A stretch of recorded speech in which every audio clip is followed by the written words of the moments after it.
नहीं, वैसे शिव जी का कोई पूजा का मुहूर्त नहीं है। कभी भी कोई भी मनुष्य भगवान महादेव की पूजा कोई भी समय पर कर सकते हैं। शिवालय 24 घंटे खुला रहता है। दुनिया के सभी शिव जी का शिवालय 24 घंटे खुला रहता है। और प्रातःकाल जब आपकी आंख खुल गई 3:30 बजे, 4 बजे, 4:30 बजे, 5 बजे, इसी समय शिव जी का स्मरण शुरू करें। मन ही मन महादेव महादेव महादेव महादेव, नमः शिवाय नमः शिवाय नमः शिवाय। दीक्षित हैं तो ओम नमः शिवाय, ओम नमः शिवाय, श्री शिवाय नमः, श्री शिवाय नमः। आपको जो योग्य लगे। प्रातःकाल कभी भगवान को भूलना नहीं चाहिए। आपका दिन इतना सुंदर, इतना मंगलम, इतना शुभ रहेगा, कोई भी कार्य आपका रुकेगा नहीं, कोई भी कार्य आपका अटकेगा नहीं। जो प्रातःकाल आंख खुलते ही जो महादेव को याद करते हैं, इसलिए प्रातःकाल कभी भूलना नहीं है। महादेव महादेव महादेव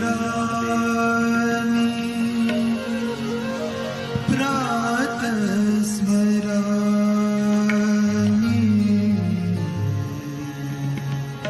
प्रातः स्मरामि, जागो हे महादेव, हे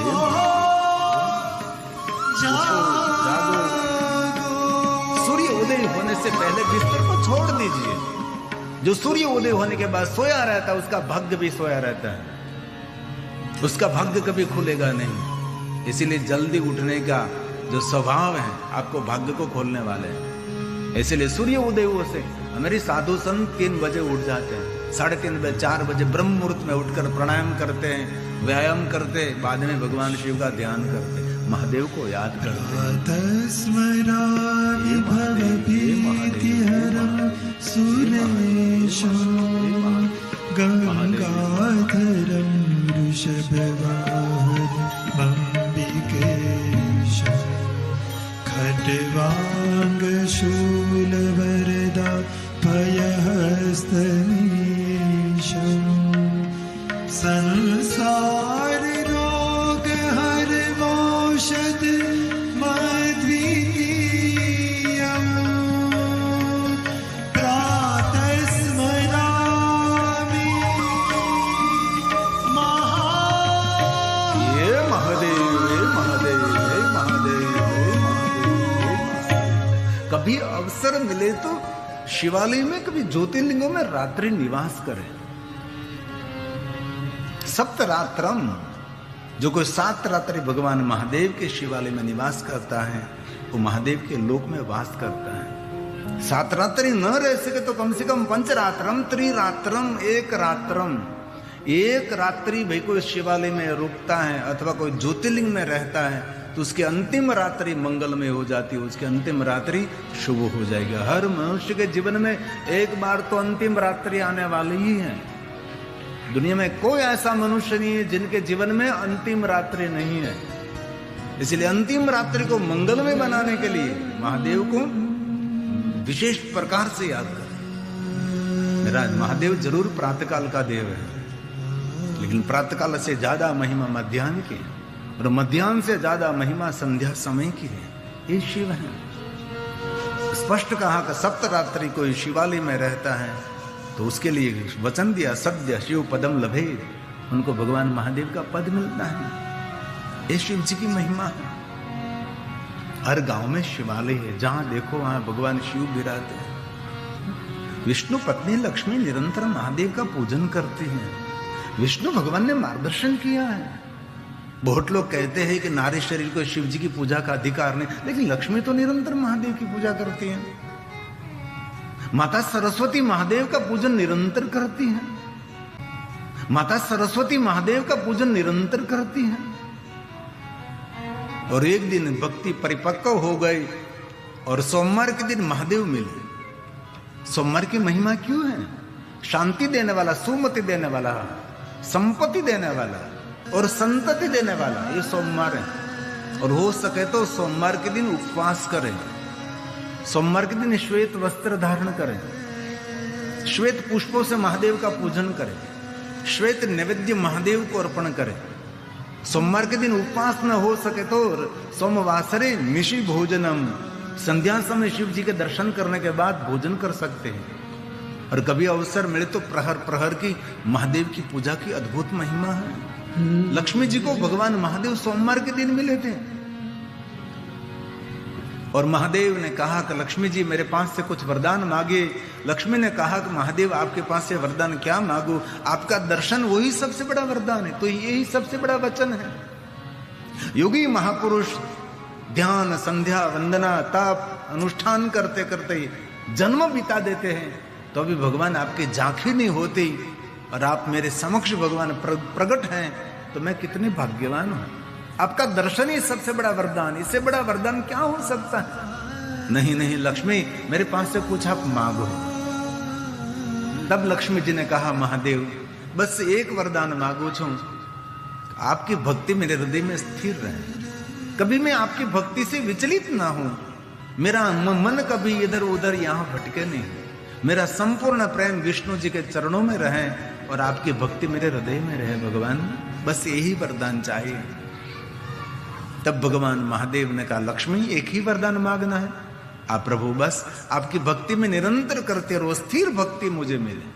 विष्णु भगवान ने भी यही मांगा था महादेव के पास से, भगवान राम ने भी यही मांगा था, द्वारकाधीश कृष्ण ने भी यही मांगा था और सप्त ऋषियों ने भगवान महादेव के पास एक ही कही थी, स्थिर भक्ति मिले। हमारी सबकी स्थिर भक्ति नहीं होती, हम लोग भटकने वाले लोग हैं, एक दिन यहाँ एक दिन वहां एक दिन यहाँ, खबर नहीं, हमारी भक्ति स्थिर भक्ति नहीं है। इसलिए देवताओं ने ऋषि मुनियों ने राम ने भगवान कृष्ण जी ने यहाँ विष्णु पत्नी लक्ष्मी जी ने स्थिर भक्ति मांगी। तब महादेव जी ने कहा कि लक्ष्मी आज मैं आपके समक्ष प्रकट हूं, तो आज का दिन क्या है। तो लक्ष्मी जी ने कहा महादेव आज का दिन तो सोमवार है, जो शांति देने वाला सुमति देने वाला है।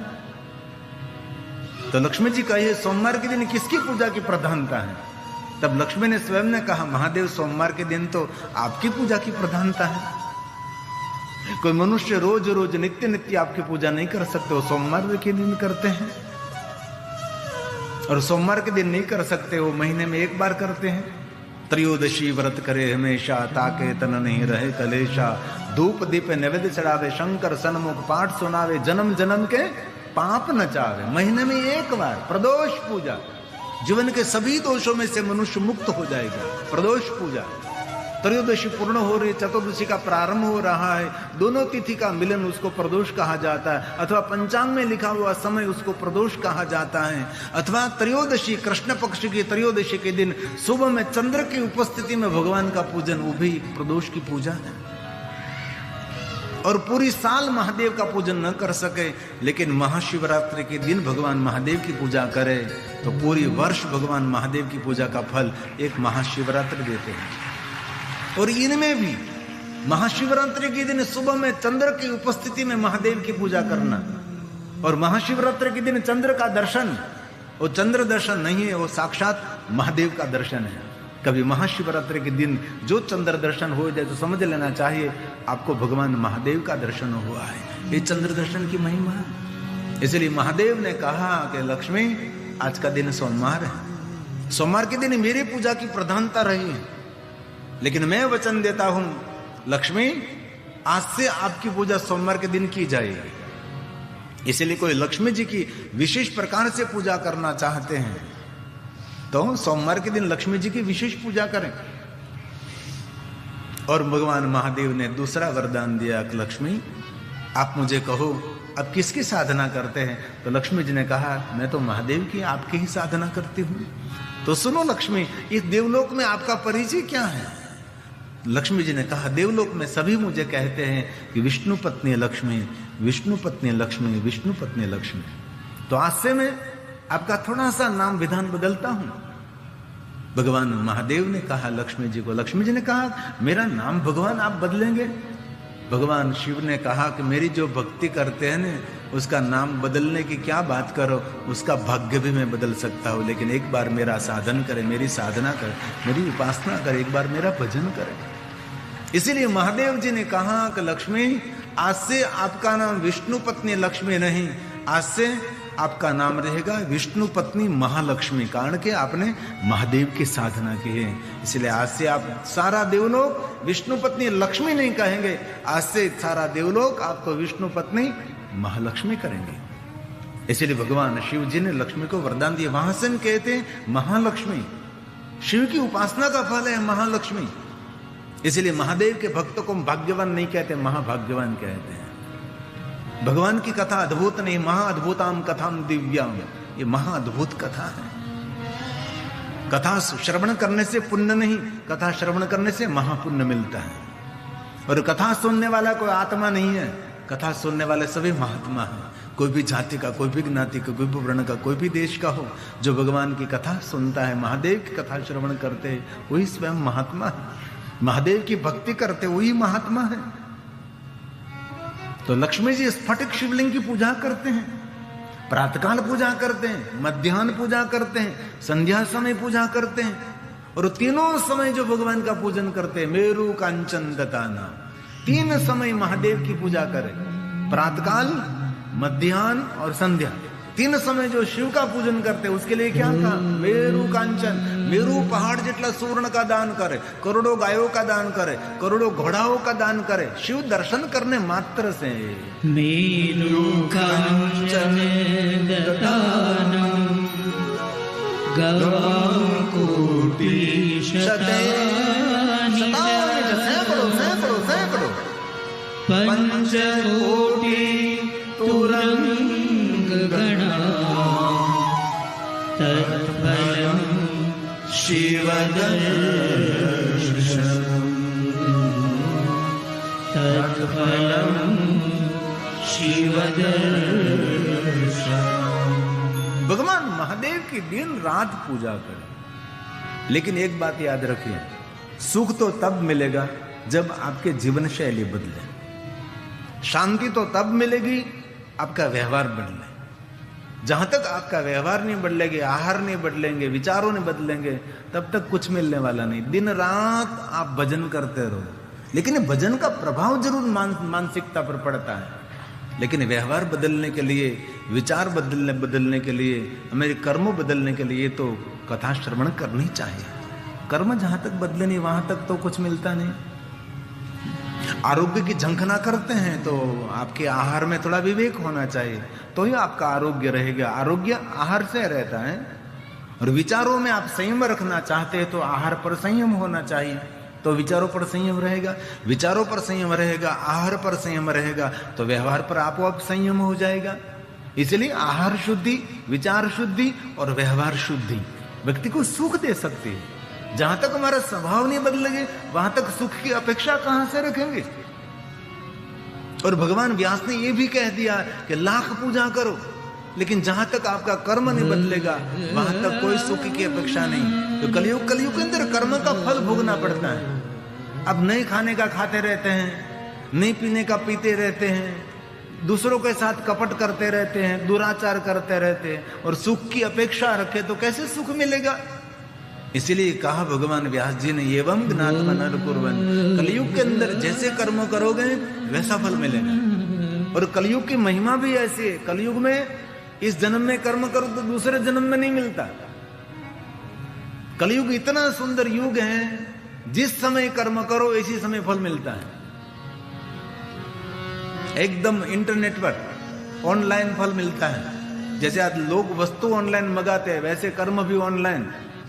आज आपने बुरा कर्म किया, सामने उसका फल तुरंत मिलता है। ये मैं नहीं कह रहा हूं, भगवान व्यास का वचन है, ये कलयुग का प्रभाव है। एवं ज्ञात्वा नरः पूर्वम्, कोई भी नर नारी जैसे कर्म करते हैं वैसा फल मिलेगा। इसलिए हमारे कर्म को बदलना चाहिए। व्यवहार की शुद्धि होनी चाहिए, वाणी की शुद्धि होनी चाहिए, विचारों की शुद्धि होनी चाहिए। जहां तक हम हमारे कर्मों को नहीं बदलेंगे, वहां तक कोई सुख की अपेक्षा, आप कितने यज्ञ करो, कितनी पूजा अर्चन करो, नियम जहां तक नहीं हो गए, वहां तक कुछ भी होने वाला नहीं। ऐसा व्यास जी ने वचन दिया है। एवं ज्ञात्वा नरः पूर्वम् यथोक्त फलभाग् भवेत्, यथोक्त फलभाग् भवेत्, इति भोर में कर्म का फल मिलता है। क्योंकि कलयुग की प्रधानता रही। व्यास जी बोले, कलो युगे विशेषेण फल सिद्धिस्तु कर्मणा फल सिद्धिस्तु कर्मणा। दूसरों के साथ कपट करते रहोगे तो आपके साथ कपट होने वाला ही है। दूसरों के साथ आप कुछ ऐसा व्यवहार करते तो आपके साथ दूषित व्यवहार होने वाला ही है। कलयुग में हमारे कर्मों की प्रधानता है। इसीलिए रामचरितमानस तुलसी ने भी यही कहा, कर्म प्रधान विश्व रचिता। जब जगत की रचना हुई, ब्रह्मा जी ने सुंदर जगत को निर्माण किया, तब भगवान रुद्रदेव ने ब्रह्मा जी को कह दिया कि ब्रह्मा जी आपने सुंदर जगत का विस्तार किया है, जगत का निर्माण किया, लेकिन किसी को सुख नहीं दे सकते आप, किसी को दुख भी नहीं दे सकते। सुख और दुख उनके कर्मों का फल रहेगा, कर्म प्रधान रहेगा। ये तुलसी का वचन है। कर्म प्रधान विश्व रचिता। भगवान ने पूरी दुनिया की रचना की, लेकिन कर्मों को प्रधानता दी है। इसलिए सुखी होना दुखी होना हमारे हाथ में है। एक बात याद रखना मेरे युवान भाई बहन, निर्धन दरिद्र परिवार में जन्म मिलना एक घटना है, लेकिन पुरुषार्थ करके मेहनत करके अपनी बुद्धि का सदुपयोग करके धीरे धीरे धीरे आगे निकलकर अपने भाग्य को खोलना और निर्धनता को जड़मूल में से दूर करना, यह आपका कर्तव्य है। आप मेहनत ही नहीं करोगे, आप पुरुषार्थ नहीं करोगे, आप सोते रहोगे और मन में सोचोगे मेरे से कुछ नहीं होता, मेरे से, अरे आपसे बहुत कुछ हो सकता है। आप जो धारो वैसा कर सकते हैं। पशु की पनिया बने नर का कछु न होए, नर जो उत्तम करने करे तो नर से नारायण भी हो जाए। मनुष्य क्या नहीं कर सकता? मनुष्य सब कुछ कर सकता है। इसीलिए निर्धन परिवार में जन्म मिलना वो एक घटना है, लेकिन वही निर्धनता में दुखी दुखी दुखी दुखी होकर मर जाना, वो तो हम स्वयं गुनहगार हैं। जितने जितने बड़े उद्योगपति को देखो, जितने बड़े धनपतियों को देखो, उसको उसकी हिस्ट्री जरा पढ़ो। निर्धन परिवार में जन्म है, एकदम गरीब परिवार में जन्म है, झोपड़े में उसका जन्म हुआ, लेकिन राजा से शायरी उसने खड़ी कर दी। इसलिए कलयुग का प्रभाव है। तुलसी ने कहा कर्म प्रधान विश्व रचिता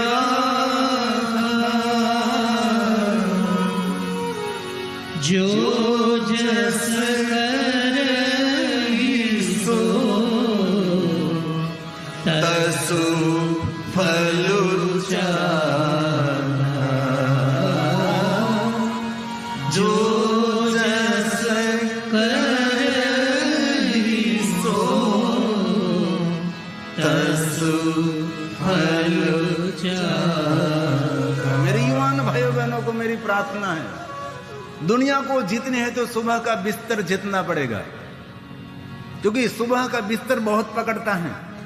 इसमें ठंडी, सोने की कितना आनंद आता है सुबह सुबह में, इतना आनंद इतना आनंद। आधा घंटे और सो लो, आधा घंटे और सो लो, करते करते 7 बज जाते हैं, 8 बज जाते हैं।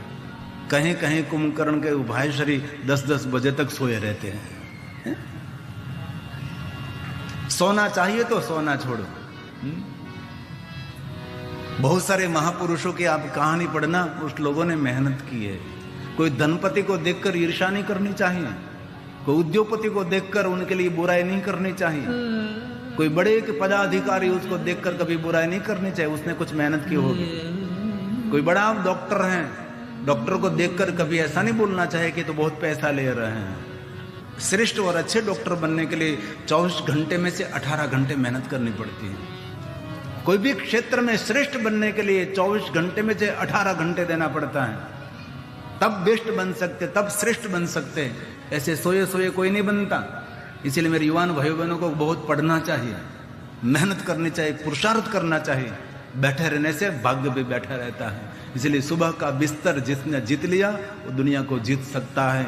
और दूसरी बात, जिन्हों उठकर सुबह में स्नान पवित्र करके भगवान सूर्यनारायण का स्वागत करते हैं, दुनिया उनका भी स्वागत करेगी आज नहीं तो कल।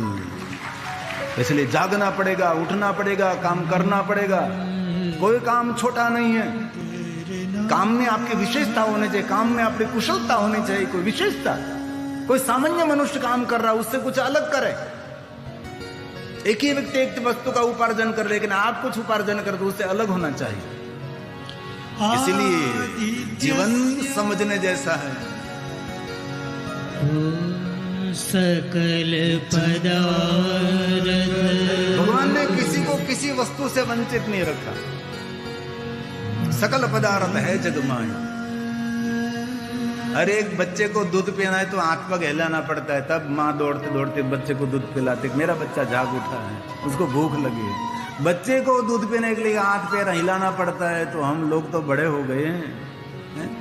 इसीलिए किसी का धन, किसी का वैभव देखकर ग्लानि नहीं, उसकी बुराई नहीं, देखो कैसे आगे बढ़े। कल मेरे बाबा जी के कोई सद शिष्य आए थे, बड़े धनपति थे, और कथा में भी उसने सहयोग दिया। तो मुझे कह रहे थे वो कि बापू गुजराती के पास से हमने बिजनेस का तरीका सीखा, गुजरातियों के पास से हमने कुछ व्यापार सीखा, जो कि सीखने जैसी बात होती, स्पेशलिस्ट होते उनके। आलस्य को त्याग करके कुछ ऐसा किसी के साथ मन दुख हुआ तो छोड़ दीजिए, आगे निकलो, आप आगे निकलो। और जीवन में सफल होने के लिए जिन स्थान पर बैठे, स्थान को छोड़ना पड़ेगा आपको। आगे निकलने के लिए स्थान पर बैठे रहोगे तो स्थान में कभी आपको बड़ाई नहीं मिलती, स्थान छोड़ना पड़ेगा। पक्षी को उड़ान भरने के लिए जिस स्थान पर पंखी बैठा है, पक्षी बैठे, इस पक्षी को स्थान को छोड़ना पड़ेगा, तब ये आकाश में उड़ान भर सकता है। इसलिए हर युवाओं को ध्यान में रखना चाहिए। दुनिया में ऐसा कुछ नहीं जो आप नहीं कर सकोगे, आप बहुत कुछ कर सकते हो। आप भी बड़े उद्योगपति बन सकते हो, आप भी बड़े धनपति बन सकते हो। क्यों नहीं बन सकते? क्योंकि आपकी मेहनत, आपकी पुरुषार्थ, आपकी बुद्धि, आपकी कुनेहबाजी, आपकी सीखने का स्वभाव। इसलिए तुलसी ने कह दिया सकल पदार्थ हे जगत में सब कुछ है, लेकिन आपकी मेहनत चाहिए। सकल पदार्थ हे जगमाही कर्महीन पावत नाही, कर्महीन पावत नाही। श्री राम, श्री राम जय राम, जय जय राम, श्री राम जय राम। बोलिए साथ में, जय जय राम, श्री राम जय राम, जय जय राम। बोलिए श्री राम जय राम, जय जय श्री राम जय राम, जय जय राम, श्री राम जय राम, जय जय राम, श्री राम जय राम, जय जय राम,